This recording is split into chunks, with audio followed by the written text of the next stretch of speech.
국어의 모든 건 나란 마사입니다. 오늘은 봉산탈춤 두 번째 시간입니다. 두 번째 시간. 오늘 안중으로 이게 끝내보도록 노력하겠습니다. 잘 따라와 주길 부탁드립니다. 자, 그러면 첫 번째 줄부터 보도록 하죠.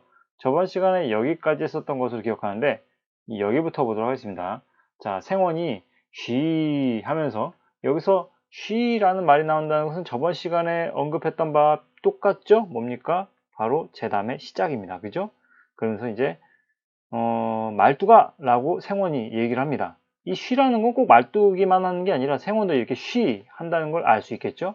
그래서 말뚝아 부르니까 말뚝이가 예 하니까 이놈 너도 양반을 모시지 않고 어디로 그리 다니느냐 라고 얘기하는데, 지금 여기서 양반을 모시지 않고 어디로 그리 다니느냐 라고 얘기하는 걸 봐서는 이게 어떤 관계임을 우리는 짐작해 볼 수 있냐면 주종관계임을 짐작할 수가 있습니다. 주종관계.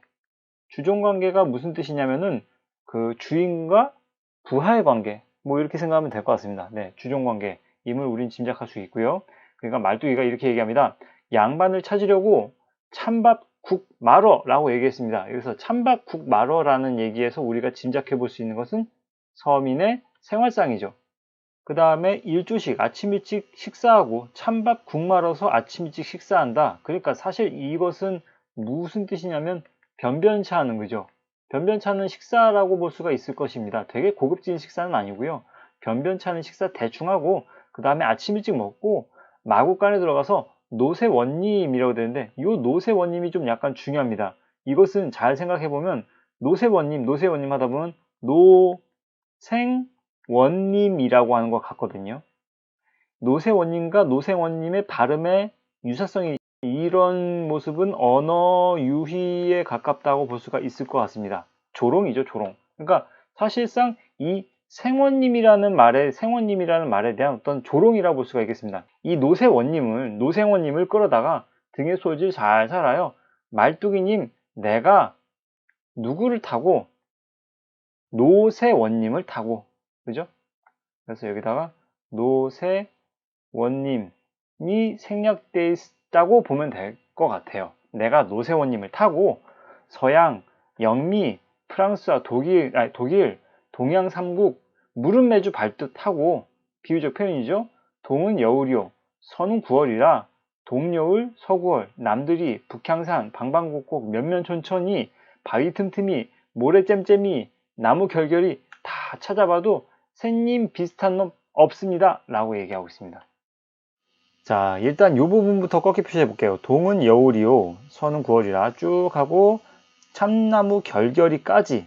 자, 여기에는 어떤 그 표현법이 사용됐냐면 일단은 대구법이 사용됐어요. 대구법이 뭔지 알죠?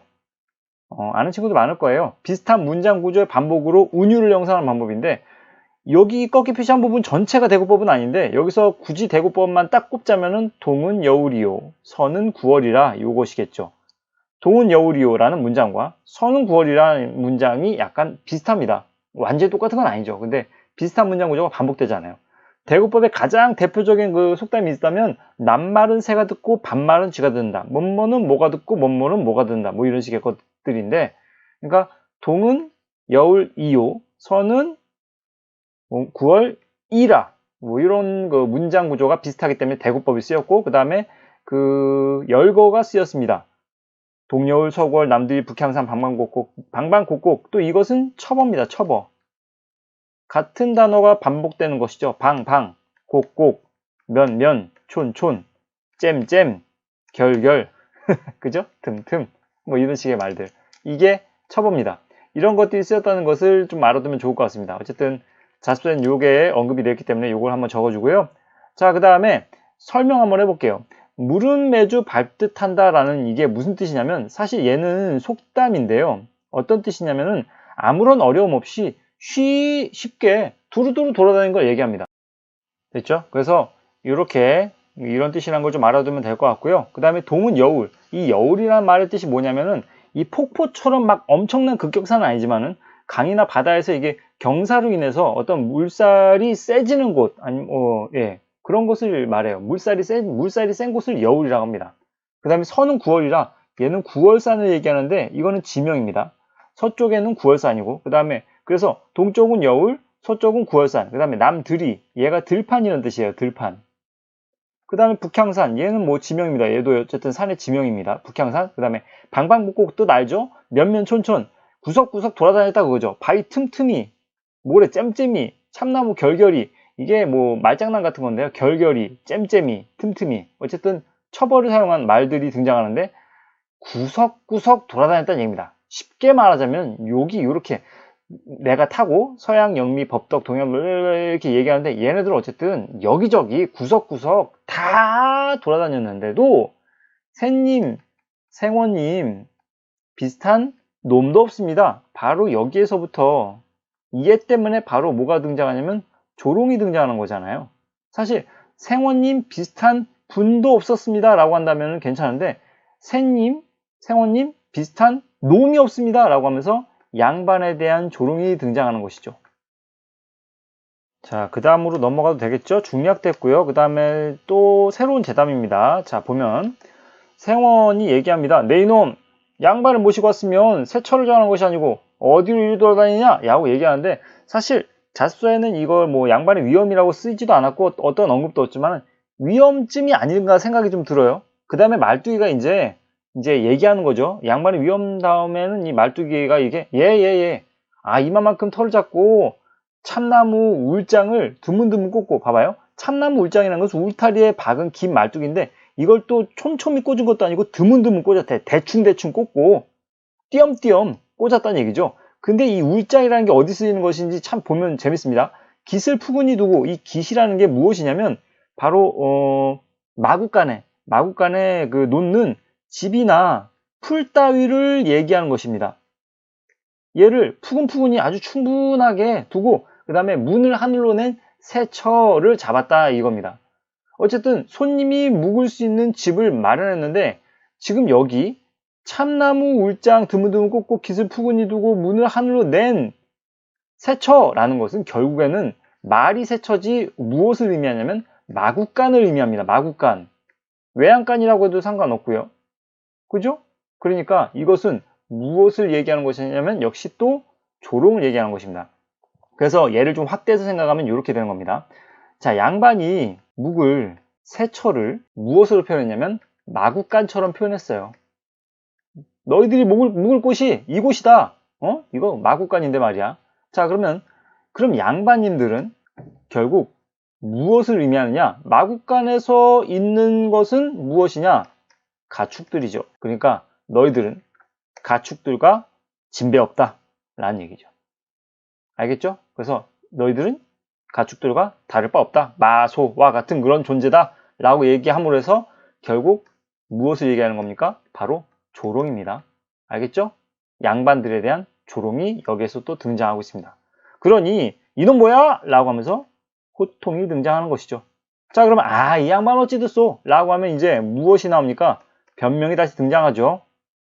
자좌오양이라고 써 있는데 북쪽을 등지고 남쪽을 향함이라고 되어 있습니다. 여러분 부모님들 집, 아파트 좋은 조건이라고 한다면 정남향의 아파트, 정남향의 집을 선호하실 겁니다. 모든 분들이 다 그렇거든요. 그게 가장 좋습니다. 근데 이렇게 북쪽을 등지고 남쪽을 향하게끔 터를 잡았다잖아요. 그죠? 아주 좋게 잡고. 그러니까 요 내용과는 반대되는 내용이 어쨌든 변명에서 나와야 될 거 아닙니까? 왜냐면 생원님의 마음에 들 만큼의 답변을 늘어놓아야 되기 때문에. 그죠? 어쨌든 북쪽 등지고 남쪽을 향해서 터를 잡고 그 다음에 난간팔자라고 하는 것은 이 팔자 모양 요 팔자 모양의 어떤 난간을 얘기하는 겁니다. 이걸 다 알 필요는 없습니다. 네, 사실 솔직히 말하자면 요런 오련과 호박주초 이런 거 뜻 묻는 문제는 엔간하면 안 나올 거예요. 수능 이런 데에서는요. 알겠죠?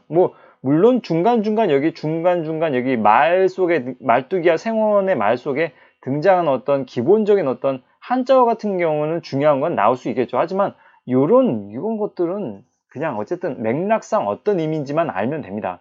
오령각 이게 뭐냐 이게 묻는 수능 문제 안 나와요. 자, 오령각 이거 뭐냐면요. 대들보를 5줄로 놓아놓고 크게 지은 집이라고 얘기합니다. 그 다음에 입구자로 집을 짓고 그 다음에 이 네모 이렇게 입구자로 집을 짓되 근데 호박주초. 이 호박이 보석의 한 종류인데요. 보석의 종류로 만든 어쨌든 주초, 주춧돌을 말하는, 주춧돌을 말한 겁니다. 네. 그게 산호 기둥의 비치 연목에 산호 기둥, 그러니까 상당히 좋은 기둥이겠죠. 굳이 추가 설명하자면 이 산호 알죠? 산호, 바다에 있는 그 산호를 말한 겁니다. 그 산호로 기둥을 만들었다는 거예요. 상당히 호화스럽고 사치스러운 어떤 그런 비유적 표현이에요. 그러니까 이거 설명해 줄게요. 뭐 교양적인 지식으로 뭐 알아두면 좋겠지. 여기 있는 요 호박주초 여기다 쓸게요. 요 두 가지는 그 단짝처럼 붙어 다녀요. 그러니까 비유적 표현입니다. 산호기둥의 호박주추, 주추라고도 하기도 주초라고 하기도 합니다. 어쨌든 얘네들은 무엇을 의미하냐면 그냥 단순히 사치, 그 다음에 호화스러움의 비유적 표현입니다. 알겠죠? 상당히 귀한 것들로 주춧돌을 삼고 아주 귀한 것으로 기둥을 삼았다. 아주 사치스럽고 호화스럽다. 럭셔리를 얘기합니다. 럭셔리. 알겠죠? 네. 그래서 뭐 굳이 뭐 차로 비유하자면 최고급 럭셔리 세단 있잖아요. 막 마이바흐 막 그런 끝내주는 차도 있잖아요. 그죠? 그런 걸 얘기하는 겁니다. 결국 그런 내용의 얘기를 계속 지금 반복할 거예요. 연목에 금파도리를 걸고 입구자로 풀어 짓고 쳐다보니 천판자여 내려다보니 잔판방이라. 야, 이거 참. 그래도 해석은 해주면서 읽어볼게요. 어쨌든 비치 연목은 뭐 다 아는 거니까요. 그 다음에 여기 금파도리, 그러니까 금빛으로 빛나는 물결 모양의 기둥과 기둥 위에 얹힌 나무를 걸고 입구자로 풀어짓고 쳐다보니 천판자요. 천판자는 그러니까 위를 널빤지로 막은 것을 얘기하고 그 다음에 내려다보니 장판방이라. 이 장판방은 무엇을 얘기하냐면 바닥은 장판으로 바른 방이다. 그 다음에 화문석 칫다 펴고, 칫다 이건 냅다 펴고, 그 다음에 부벽서 벽에 붙이는 글을 바라보니 동편에 붙은 것이 단방영정이요. 밑에 써있죠. 욕심이 없어 마음이 깨끗하고 고요함 네 글자가 분명하고, 서편을 바라보니 백인당중 유태와 100번 참는 집안에 큰 평화가 있다. 그러니까 아주 정말 교양 있고 학식 있어 보이는 어떤 집안의 글귀랑 글귀들은 다 모아놓은 것이죠. 그죠? 그 다음에 완연히 붙어 있고, 남쪽을 바라보니 인의 예지가, 북편을 바라보니 효제 충신. 이거 다 알잖아요. 이거 말해줘야 돼요. 인의 예지, 어질고 의롭고 예의 바르고 지혜로움. 받아 적을 사람은 받아 적어도 되긴 합니다. 어쨌든 유학에서 말하고자 하는 네 가지의 어떤 가치거든요.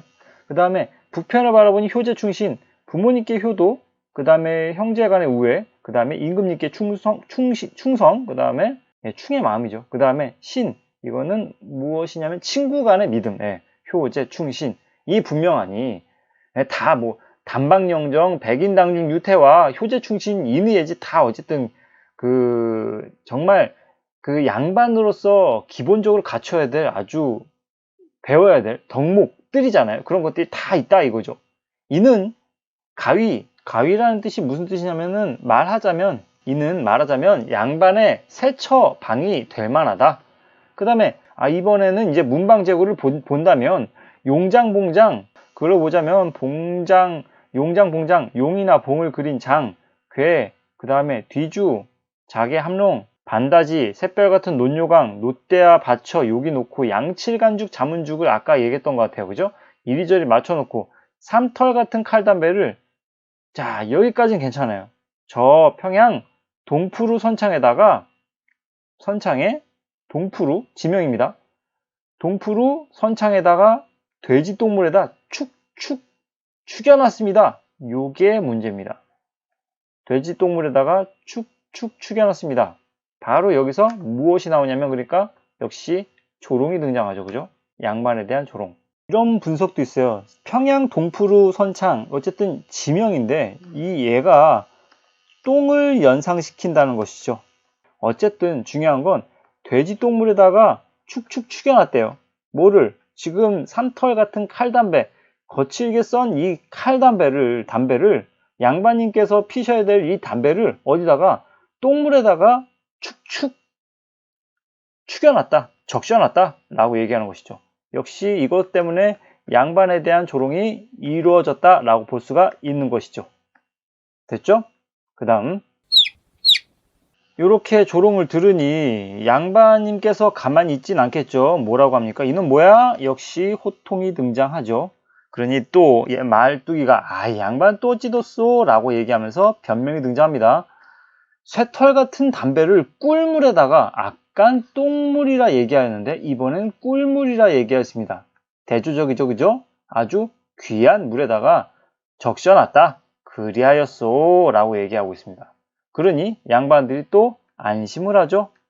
항상 말했겠지만 이런 말도 안 되는 변명에 양반들이 안심을 하면서 넘어가는 부분에서 역시 양반들이 어떤 어리석음을 풍자하는 것일 수 있다. 전체적으로 내용이 그렇다는 것이죠. 그래서 안심하면서 꿀물에다 죽여놨다네 라고 하면서 역시 춤을 추는 것으로 제담이 마무리가 되는 것이죠. 그죠? 하나 더 추가하자면 여기서 그 삼털 같은 칼담배 또한 이 쇠털 같은 담배와 서로 대조적이라고 볼 수가 있겠죠. 이건 거칠게 썬 담배였고요. 그 다음에 쇠털 같은 담배라고 한다면 소의 털과 같이 가늘게 썬 담배예요. 소의 털과 같이 가늘게 썬 담배입니다. 어쨌든 얘가 좀 더 고급진 건가 봐요. 네. 그거 뭐 담배에 대해서 구체적으로 알진 못하지만 어쨌든 얘랑은 서로 대조적인 어떤 각을 이룬다는 걸 알아두면 좋을 것 같습니다. 그 다음에 이제 중략되고 나서 이제 다시 또 쉬가 등장합니다. 그죠? 쉬, 제담의 시작을 알리는, 그죠? 노란색으로 할게요. 쉬. 그 다음에 음악과 춤을 역시 멈춥니다. 모두가 집중을 하겠죠. 자, 생원이 얘기합니다. 여보게, 동생, 우리가 본시 양반이라 이런데 가만히 있자니 갑갑도 하네. 우리 시조 한 수씩 불러보세 라고 얘기합니다. 여기서 시조 한 수씩 불러보세라는 것은 어떤 양반의 놀이 문화잖아요. 양반만 가지고 있는 놀이 문화입니다. 그죠? 자, 그래서 이렇게 유식함을 과시하려는 의도라고 써도 좋을 것 같습니다. 양반만이 가진 문화라는 건 다 알고 있잖아요. 왜냐하면 문자 생활을 하는 건 양반만이 가능했습니다. 평민이라든지 천민은 문자를 배워서는 안 되는 문화였기 때문에 어떤 특권층의 어떤 계급, 특권 의식이라고 볼 수가 있겠죠. 그죠? 감히 어딜 감히 그 천민 주제, 평민 주제 문자를 배우려고 그래? 이건 우리들만의 문화야! 라고 하면서 외쳤던 게 양반의 어떤 그 한자 문화였습니다. 그래서 이렇게 시조 한 수씩 불러보세! 라고 하는 거, 유식함을 과시하려는 의도인 것이죠. 양반만이 가진 문화인데.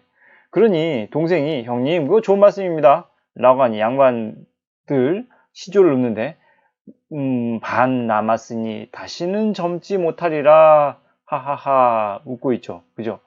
여기서 이 내용은 시조 탈로가를 얘기하는 것이고요. 주제는 인생무상에 관련된 주제입니다. 참 인생 더럽다. 참 사람의 삶이란 무엇인가 그런 얘기를 하는 게 이 탈로가인데 이렇게 웃으니 양반 시조 다음에 말뚝이가 스스로 청하여 소리를 하는데 낙양성 10리허에 높고 낮은 저무덤에 라고 얘기하고 있습니다. 자, 이 말뚝이가 부른 이 노래는 성주풀이라는 민요라고 하는데 여기에서 주제가 인생무상이죠. 똑같죠, 그죠? 인생무상에 대한 얘기를 하고 있죠, 그죠? 그러자 이제 생원이 다음은 글이나 한 수씩 지어보세. 그러면 형님이 먼저 지어보시오. 라고 하니 생원이 그러면 동생이 운자를 내게 운자 한시의 운으로 다는 글자.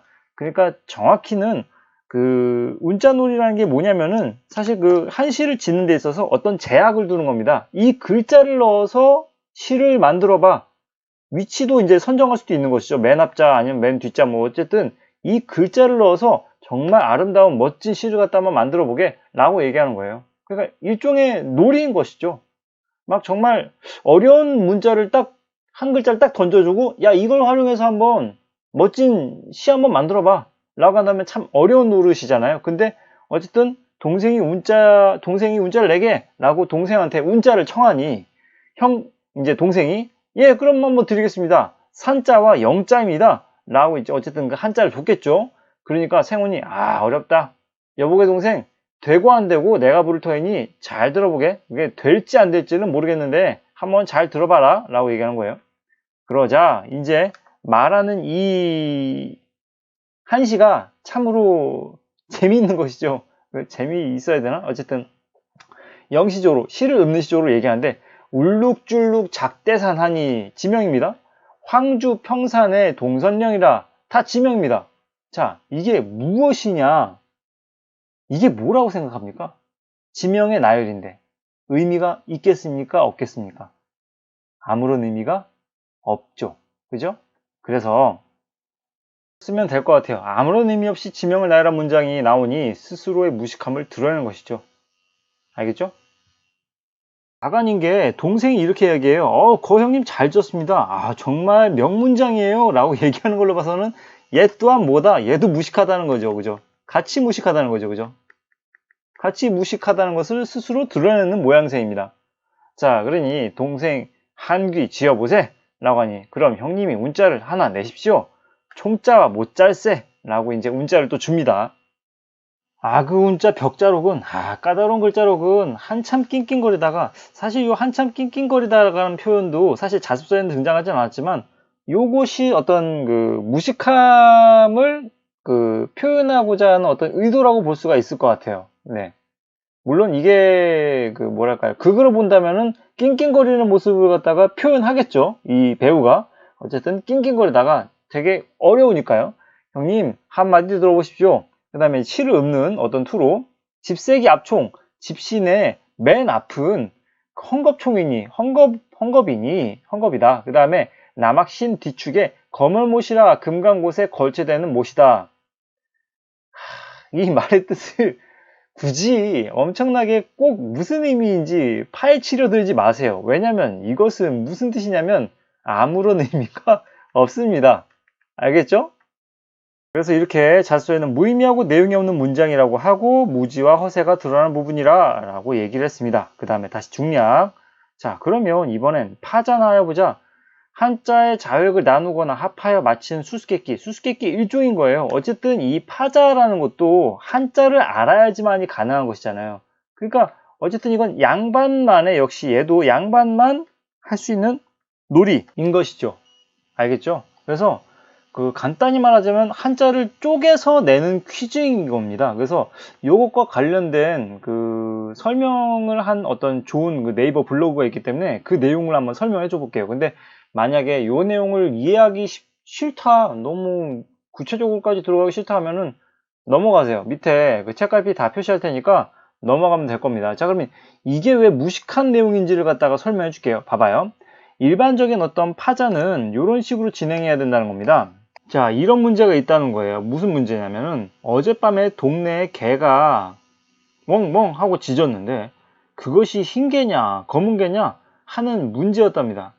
이게 일종의 어떤 넌센스 퀴즈 같은 건데, 근데 일단은 대답은 뭐냐면 짖은 개는 흰 개, 왜? 검은 개는 침묵하고 있었기 때문에 짖은 개는 흰 개일 수밖에 없다 라고 얘기하는 거예요. 자, 여기서 말이 없을 묵, 자, 뭐 한자를 그렇게 잘 쓰는 편은 못 되지만 말 없을 묵자가 이렇게 쓰는 겁니다. 자, 그런데 여기서 요게 무슨 뜻이에요? 검을 흑이라는 뜻이죠. 그 다음에 얘는 무슨 뜻입니까? 개 견자죠.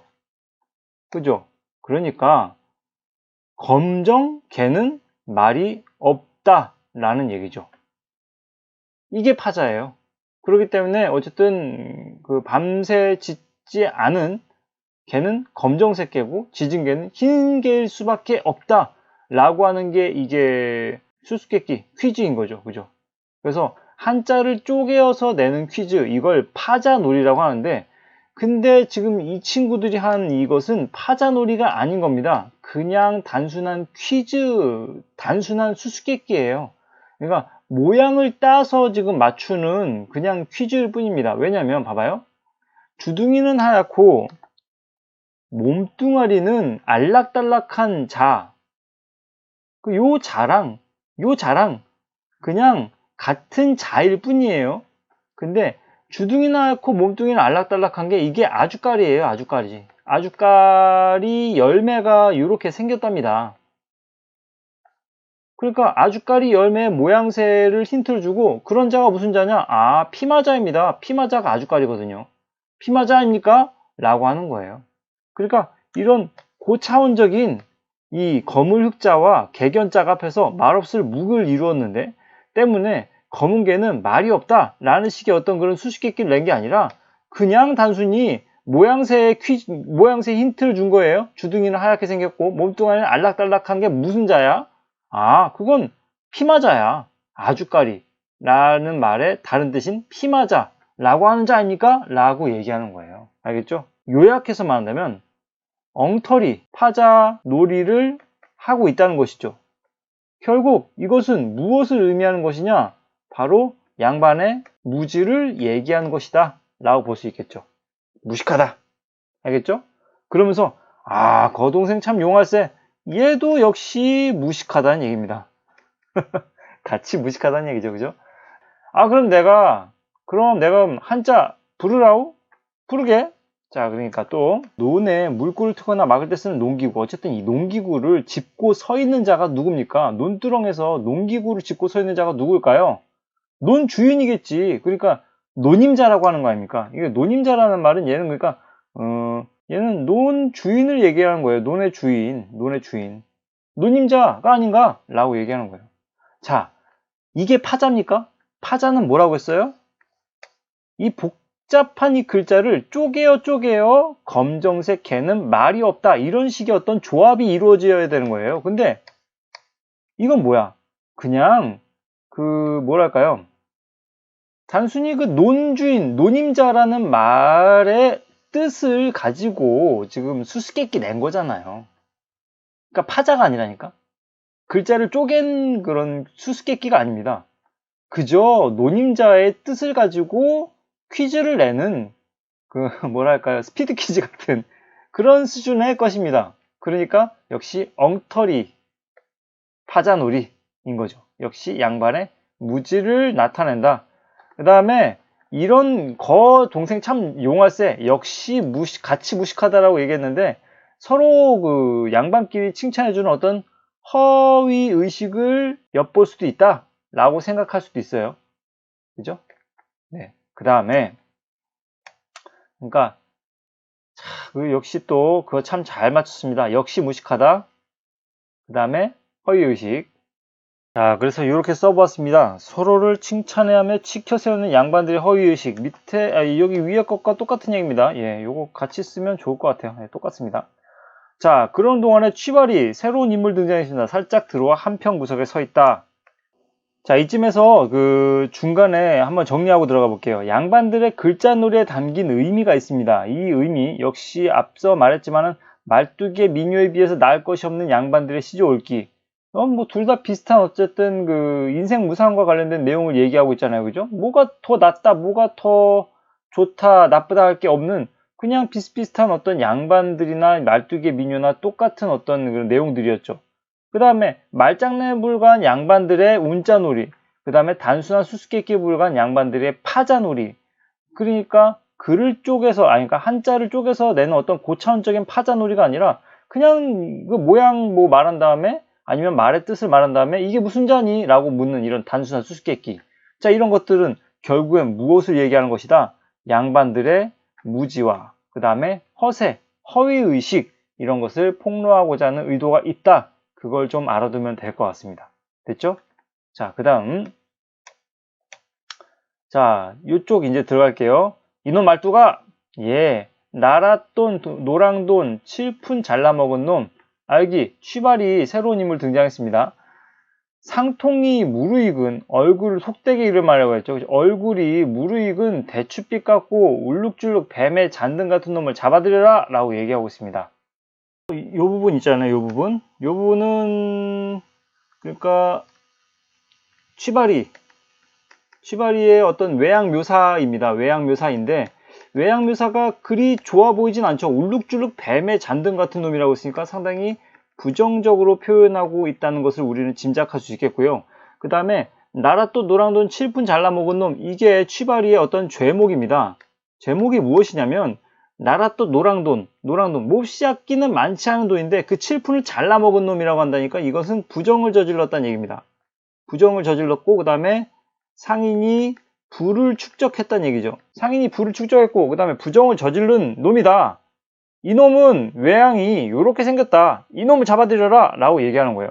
그러니까 그놈 힘이 무량대가 참 헤아릴 수가 없을 만큼 힘이 엄청나게 세고 그 다음에 날래미 비호와 같다. 그러니까 상당히 날쌘 호랑이, 날라다니는 호랑이와 같은데 생원님의 전령이나 있으면 잡아올는지 어떤 명령이 적힌 어떤 문서, 그러니까 양반의 어떤 권위를 상징한다고도 볼 수가 있겠죠. 그죠? 이런 문서가 있으면 잡아올는지는 모르겠는데 그냥은 잡아올 수가 없습니다 라고 얘기하죠. 그러니까 오 그리하여라 옛다 여기 전령 가지고 가거라 라고 종이에다 무엇을 써서 줍니다. 말뚝이가 당신 잡히었소. 치발한테 가서 당신 잡히었소. 종이 딱 전령이죠. 이 전령을 갖다 보여주면서 당신 잡혔어 라고 하니까 어디 전령 보자. 그러니까 딱 치발에게 보이고 치발이가 종이 보더니 말뚝이에게 끌려 양반의 앞에 온다 라고 여기 나온 요런 부분 있잖아요. 순순히 어쨌든 말뚝이에 끌려 양반 앞에 끌려오는 취발이의 모습을 보자면 그러면 어떤 것을 우리는 짐작할 수 있냐면 아직까지는 양반의 권위가 지켜지고 있다는 것을 알 수 있겠죠. 자습서에는 이렇게 써 있습니다. 그러니까 이 전령의 어떤 힘이 아직까지는 존재한다는 얘기잖아요. 그죠? 힘이 없었다면 취발이가 끌려가지 않았겠죠. 에이, 이거 뭐야, 이거 뭐 종이 쪼가리. 라고 하면서 찢어버렸겠죠. 하지만 전령을 보고 취발이가 끌려갔다는 것으로 봐서는 아직까지는 양반의 파워가 있다라는 얘기죠. 자, 그런데 취발이 엉덩이를 양반의 코앞에 내밀게 하여 그놈 잡아들였소 라고 얘기하고 있습니다. 자, 이것이 바로 무엇이냐? 역시 또 무엇이 나타난다? 조롱이 나타난다는 것이죠. 자, 그러니 냄새가 날 수밖에 없겠죠. 어쨌든 엉덩이가 코앞에 있는데요. 그러니까 생원이가 이게 무슨 냄새냐? 라고 하니까 말뚝이가 이놈이 이거는 입에서 나는 냄새입니다. 라고 변명을 하죠. 자, 변명을 하는데 앞에서도 항상 계속 반복했지만 이 변명이라는 것을 이제 먹힌다는 것은 양반의 어리석음을 얘기하는 것이죠. 그죠? 여기에는 어떤 풍자와 그 다음에 조롱이 역시 섞여 있다고 보면 될 것 같습니다. 됐죠? 변명이 먹힌다는 것 자체가 말도 안 되는 변명이잖아요. 눈이 없습니까? 뭐가 없습니까? 눈앞에 엉덩이가 있지만 어쨌든 말뚝의 변명을 그냥 믿고 그냥 넘어가는 걸로 보아서는 어쨌든 양반이 어리석다. 그것을 통해서 양반에 대한 풍자, 그 다음에 조롱이 담겨 있다는 걸 알 수 있겠습니다. 그 다음에 그러니 생원이 이렇게 얘기합니다.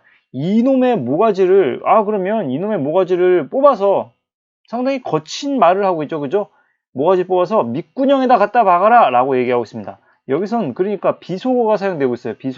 비속어 사용을 통해서 무엇을 얘기하고자 하는 것이냐면 이렇게 양반들의 횡포를 해학적으로 표현했다, 우스꽝스럽게 표현했다 라고 할 수 있는 것입니다. 그러니까 비판받아 마땅한 대상인 이 생원으로 대표되는 이 양반들의 횡포를 어쨌든 약간 받는 취발이는 좀 약간 동정이 가는 대상인 거죠. 근데 이런 상황 자체가 상당히 우스꽝스러운 거예요. 그래서 해학이라고 얘기하는 것입니다.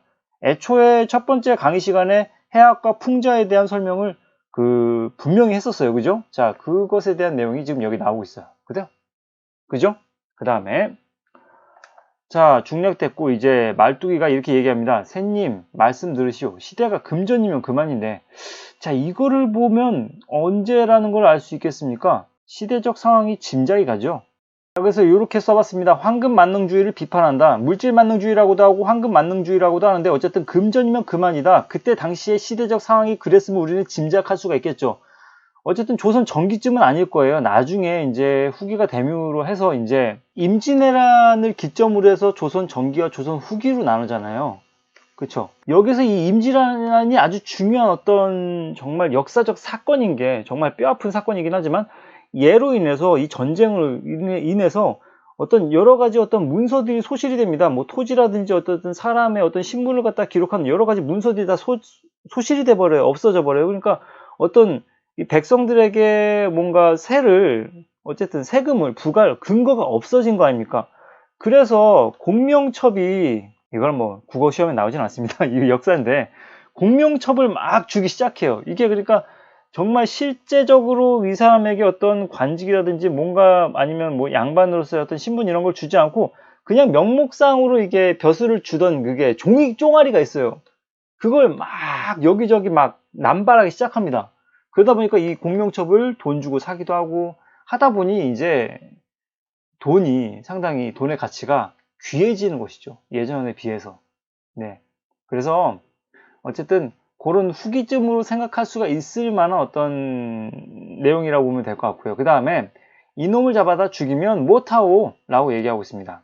나 몇백냥 내라고 해요. 우리끼리 나눠 쓰도록 하면 생호님도 좋고 나도 돈량이나 벌어 쓰지 않겠소. 그러니 새님은 자 요거 부패상이 등장하죠. 못 본 채 하고 가만히 계시면 내가 다 잘 처리하고 갈 것이니 그리하고 계시오. 자 부패상입니다. 그죠? 자, 그래서 당시 양반의 부패상을 풍자한다. 이게 돈이 최고인 시대가 이제 되어버렸어요. 이게 다 뭐 때문에? 공명첩 때문에 그래요. 그러니까 이름에 비어있는 어떤 종이 쪼가리 문서인 거죠. 관직을 주는. 이거 다 돈 주고 살 수가 있다니까? 이게 다 뭐 때문에? 임진왜란 때문에 그런 거예요. 임진왜란 때문에. 이게 세금을 부과할 수 있는 어떤 근거가 다 소실되어 버렸기 때문에. 자, 이건 선생님이 뭐 역사를 되게 잘 아는 건 아니고, 오며 가면 이게 최태성 선생님의 그 한국사 강의를 듣거든요. 근데 되게 많은 도움이 됩니다. 네, 그래서 어쨌든 이런 배경 지식을 이해하고 이 내용을 접근하면은 좀 더 오래 기억에 남잖아요. 그죠? 네. 어쨌든 양반의 부패상 풍자했다. 그러면서 국거리 장단에 맞추어 일제히 어울려서 한바탕 춤! 역시 춤이 등장하면 아, 이야기가 마무리되는구나 라는 걸 알 수가 있겠죠. 제담의 마무리 하면서 전원 퇴장. 자, 그 다음 이제 마무리 짓겠습니다. 이렇게 민속극과 현재의 연극의 비교를 한번 여기 적어봤습니다. 자수에 나와 있는 내용이고요. 민속극, 대사, 노래, 춤 등으로 이루어져 있고요. 그 다음에 현재 연극은 대체로 대사를 중심으로 이루어져 있습니다. 무대 장치는 뭐 따로 뭐 장치를 갖다 마련한 게 아니고 그냥 공연하는 곳이 그 자리가 바로 무대가 되는 것이고요. 하지만 현재 연극은 사전에 제작 배치합니다. 관객의 역할 능동적으로 참여할 수가 있습니다. 그러니까 벽이 없는 것이죠. 경계가 없는 것입니다. 하지만 경계가 대체로 있습니다. 그게 개입하지 않거든요.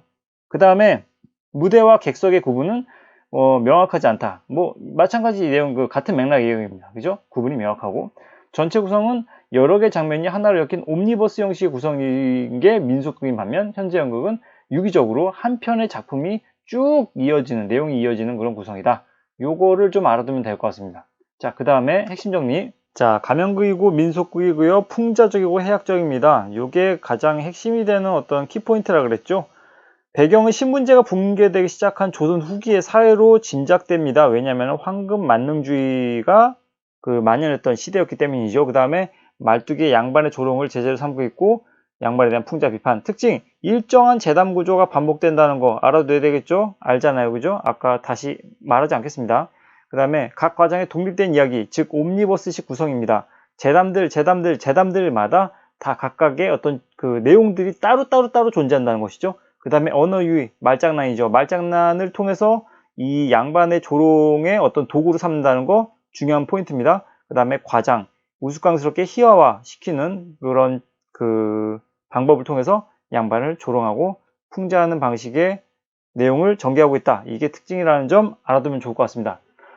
네, 역시 또 열심히 수업 듣느라 수고가 많았습니다. 뭐 그림도 그리면서 좀 더 재밌게 선생님이 좀 강의를 좀 해보려고 노력했는데 좀 시간에 쫓기기도 하거니와 그래서 여러분들한테 그닥 되게 흥미로운 강의를 제공하지 못한 것만 같은 그런 생각에 좀 안타까운 생각도 드네요. 그래서 요즘 문제 출제 때문에 아주 정신이 없고 그 다음에 이제 바로 내일이면 개학이기 때문에 개학과 관련된 담임 선생님으로서 어떤 준비도 여러 가지 해야 되기 때문에 정신이 없더라고요. 그래서 밤늦게라도 어쨌든 이렇게 강의 녹화하고 그 다음에 정신없이 하기 때문에 부족한 부분도 있을 테지만 끝까지 열심히 들어준 여러분들 정말 감사합니다. 네, 역시 도움이 되었다면 구독과 좋아요 부탁드립니다. 감사합니다.